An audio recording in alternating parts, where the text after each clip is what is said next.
Welcome to Woodford Sports Weekly, the internet's only show dedicated to bringing you coverage of Woodford County sports.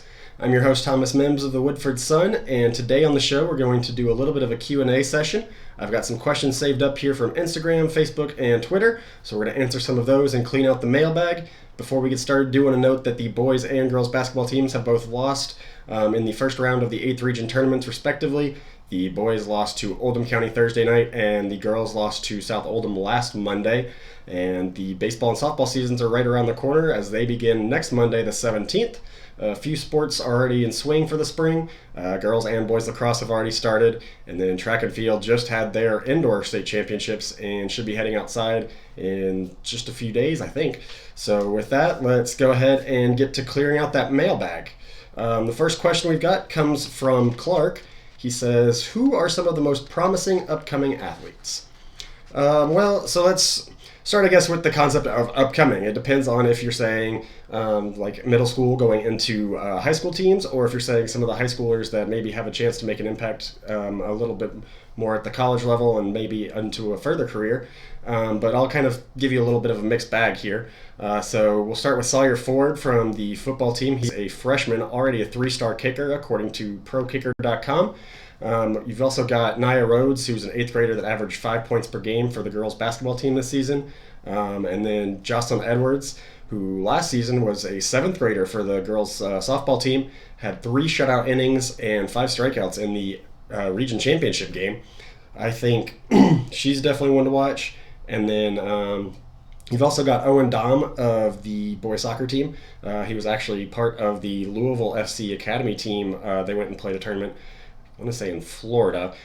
So a bit of a mixed bag there. You can take whichever ones you prefer out of that, but those are kind of the upcoming ones I see for Woodford County that I know I immediately need to address. There are, of course, plenty of others. This is definitely not a complete list. I just wanted to give a handful of them, so you're not thinking I completely ignored your question.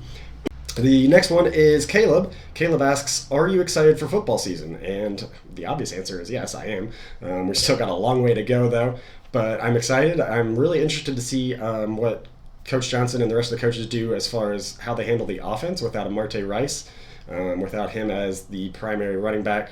I'm interested to see kind of how the offense changes, how they start using different players, who gets into the mix, that kind of thing. And then you've got the offensive line that lost Dagan Bush and Lucas Mercado to graduation, but they're still mostly sophomores who are only going to get bigger and stronger, and they could really make an impact next season, both sides of the ball, not just on the offensive line.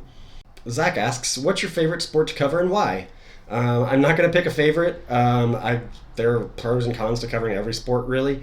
I will say that the sports I tend to prefer to cover are anything that has the better chance for me to get a better picture. So if it's easier for me to get an awesome picture without having to try as hard, without having to sacrifice some quality for the correct lighting, then I do kind of enjoy those a little more because they make my life easier. But as far as actually covering them, it totally depends. All right, SL asks, can you please do a thing about archery? Yes, we will be doing a thing about archery next week. Not this Thursday, but the Thursday after, which I believe is the 19th. Archery has their state tournament this weekend on the 13th and 14th, I believe, in Louisville. So the archery thing is coming, SL, I promise. Just give us a little bit more time, and we want to blow it out and make sure archery gets a nice end of the year wrap-up kind of thing. Matt asks, who are your favorite Woodford teams? Well, I'm not going to answer that because I think A, it would be unprofessional, and B, I don't have one. But if we're answering who are my favorite teams in general, I have the misfortune of being an Atlanta Falcons fan in the NFL. I've always rooted for UK my entire life, and then have a little bit of a thing for Clemson football, but that is pretty much purely a bandwagon thing, I'll be honest. And then on baseball side, I'm a Reds fan. I don't really watch hockey. I try to, but I think about every year I watch 1 or 2 games, and that's it. So I'm not going to say I really have a favorite team on the NHL side of things. And then NBA, I've always been a Celtics fan. The Celtics are probably the team I root for the most out of all of those. Honestly, just because my grandmother bought me a hat when I was 5 years old. Sometimes it's that simple. Brooke asks, did you go to WCHS? Yes, Brooke, I did go to WCHS. I graduated in 2012. Some of you might remember that was the year the baseball state champion came from WCHS. That team with Clinton Holland, Logan Parrott, some really great pitching. So, yes, I did graduate, and it was that year. That's all we've got this week on Woodford Sports Weekly. We'll be back next week with another show. So until then, like us and follow us on Facebook, Instagram, Twitter. Subscribe to us here on YouTube. It's just Woodford Sports Weekly is the name of the channel. And until next week, we will see you at the games.